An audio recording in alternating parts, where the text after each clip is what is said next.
Те се скитаха в полето, винаги двама, винаги. Две усмихнати клапета, цели в прах и дръскотини.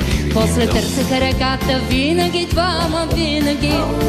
И се пръскаха с водата чак до мрак, чак до мрак. Кой си спомня за полето с младите жита? Но приятели ще има вечно, други тичат там сега. Други тичат към реката, винаги двама, винаги. И кипи по тях водата чак до мрак, чак до мрак. Oh, oh, oh.